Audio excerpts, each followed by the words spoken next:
Hey Internet, Eric here. Welcome to week 4 of Merry Shlockmas, collaboration between Patrick from Have Cheetah Will View and I, where we're making each other watch schlocky, I guess you'd say schlocky Christmas movies. Every Monday we'll upload a video describing what the other person made us watch.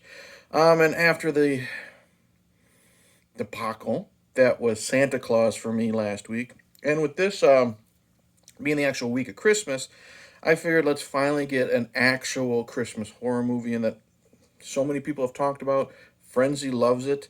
John Waters says it's his favorite Christmas horror movie or favorite Christmas movie in general. 1980s? I think it's 80. Christmas Evil. Now, if you're new to my channel, welcome. I discuss plot, spoilers, specific scenes, what have you. The basic plot of this is we're following a character named Harry, who, as a child, had a mental breakdown when he was told Santa Claus wasn't real. He sees Santa deliver presents one night. He goes upstairs while Santa disappears through the chimney, comes back down, looks at the presents, sees Santa getting ready to bang his mom. I mean, it was probably his dad, I'm sure. He goes upstairs, has a mental breakdown, breaks a snow globe, cuts his hand. Now we cut forward 30 years later. I don't know, 40 years, it doesn't matter. We cut to present day. He is now super obsessed with Christmas, with Santa Claus especially. He works at a toy factory. He's upset that he's moved off the assembly line and he's now an executive. He's literally snooping through windows to see if kids are good or bad. And he dresses up like Santa and eventually has another mental breakdown and starts killing spree. That's basically it to it. Um, this was one of those movies where it's not good, but you can't take your eyes off of it because of let's get right down to it. Because every time this character, the actor who plays Harry, is on screen, I can't turn away from his creeper pedo vibes when he's looking at the kids. Like he's on the roof of his apartment complex. He's looking through the kids with binoculars through their window. Sees one kid being good, another girl playing with a dolly, and then another kid looking at a penthouse. He goes back to his apartment. He literally has thick books, and they're called good boys and girls, bad boys and girls. He's writing their names down, and he writes down what they're doing, the good things and the bad things. His disappointment when he wishes he could be back on the assembly line making the actual toys.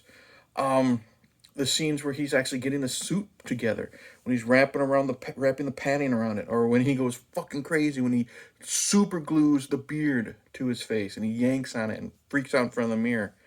What else? He just so fucking bonkers, and it's just amazing to watch.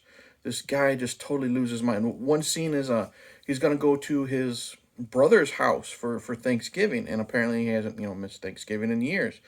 And he calls up his brother and says like he isn't feeling good or something like that. He can't leave the house, and it's because he's watching the fucking Macy's Thanksgiving Day parade, and Santa Claus has just shown up on screen. So that's how obsessed he is. And then when he just kind of loses his mind at the end, it's really, really good. Painting, because he's going to deliver presents, but he has a creepy pedo van, so he's painting a sleigh on the side of the van. This dude is the main reason to watch this movie. The other characters, not really anybody of merit to think about, other than maybe his brother.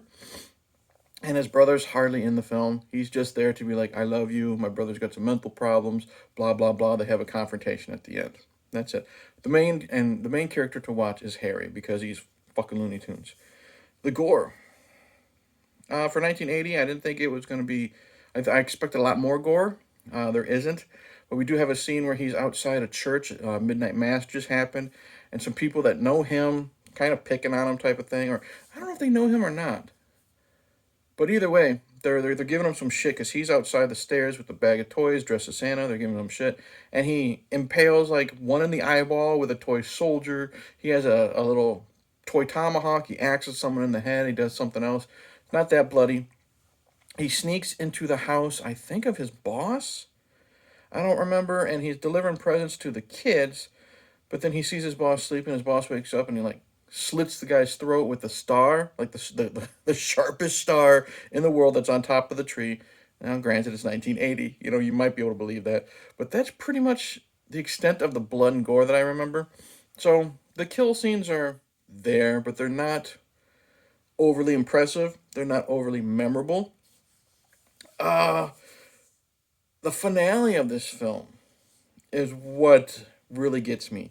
Because first off, he doesn't even become Santa till like the first 50 minutes. The rest of it is this buildup of him getting ready to fucking lose his mind, showing his obsession. And like I said, that's the stuff I'm watching because this actor is so good at being so weird and creepy and off putting. Um, Eventually, uh, what happens? He kills somebody, and then he has a mental breakdown or something when he's driving, and he crashes his van. When he gets up, his name's all over the news, and there's just mob after him.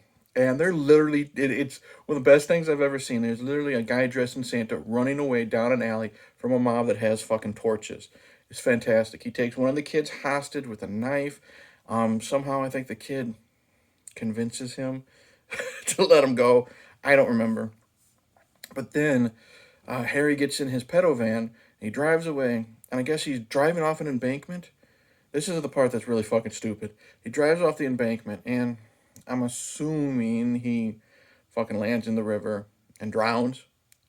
But what happens is what we see is he drives off the embankment, and his car starts fucking floating away to the moon.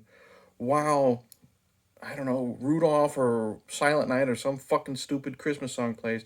As he flies through the air, he says the whole Merry Christmas to all, good night. That's fucking stupid. Um, I don't give a shit what the symbolism is. Um, this movie, it's really fucking weird, which makes sense why John Waters likes it. There isn't much Santa to. There is, he shows up at his work's Christmas party. And he shows up and it's midnight, and of course for some fucking reason, I mean it is 1980, kids are there. He's having fun. He's dancing jigs, dancing with kids, and it's really weird.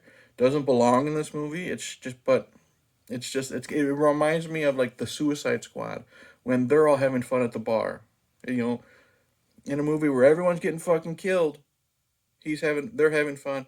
In a movie where you got some creeper dressed up like Santa losing his mind, dancing with the kids and the employees at the Christmas party. But there's just something about this. It doesn't drag. Um, the scene where where he's hiding out in the bad kids uh bushes, and he covers his face up with mud and hands, and he puts he like a handprint and his face print on the side of the house, I guess to find out which is his house. I don't fucking know. The kid walks out, sees him in the bushes. The mom thinks the kid's lying, slaps him, 1980s, and gets away. It's just weird. Um, yeah, but I begrudgingly gave it a thumbs up on Tubi. There's just something about this film that I enjoyed, as dumb as it is, as crazy as it is, and I don't mean crazy like over the top, just fucking weird. It's all based on this actor's performance. Um, there's not going to be much to this review because there really isn't much to Christmas Evil. I don't get the love and obsession from some people, but you know what? Hey, I couldn't take my eyes off it because of this actor. From beginning to end, his descent into madness, his creepiness, um, the obsession with Santa Claus. There's a scene where he literally try. I mean, it makes no sense. Well, it makes sense, but it makes no sense. He tries to go down someone's chimney and he gets stuck, and he has to like it's like a fucking 3 minute scene where he gets stuck. He's struggling. He has to suck in his gut and flops back out, and then decides to go in the fucking door because this obsession with Santa Claus is getting more and more, you know, compact or however you want to say it. Didn't need that scene. I'm waiting for it to be like, come on, let's go, let's go. Other than that, the movie didn't really drag. Um, yeah, there's just something about this where maybe next Christmas I have my buddy Derek over. We watch stupid movies together. I'm putting this on. Far from great, but it's one of those like can't take my eyes off it. It's a train wreck for some reason. Watching this dude, but hey, that's me. So that's it. Thank you for watching. A lot better than it. This is probably going to be the best thing that Patrick's making me watch because next month or next week is a fucking shark movie. Um, Not as bad as I was expecting, but far from good. I think it's the reason why it's the best thing I'm watching because This month has been crap so far. Hate this. Bad idea. Thank you for watching. Like and subscribe. Comment below. Tell me, do you love this movie? Do you hate this movie? If you love it, why? What is it that you love about this movie? What am I not seeing? Does it take a second viewing? With some friends and some beer and some pizza? Some movies require that. Next week is it Avalanche Shark? I don't fucking know. And then I have a theme going for next year, which I'll explain later. Much love to everybody. Have a great Christmas. And I will be grudgingly seeing you next week for the final week of Merry Shlockmas. And maybe my final collaboration with Patrick. I don't know. Fuck this shit. Merry Christmas. Cheers.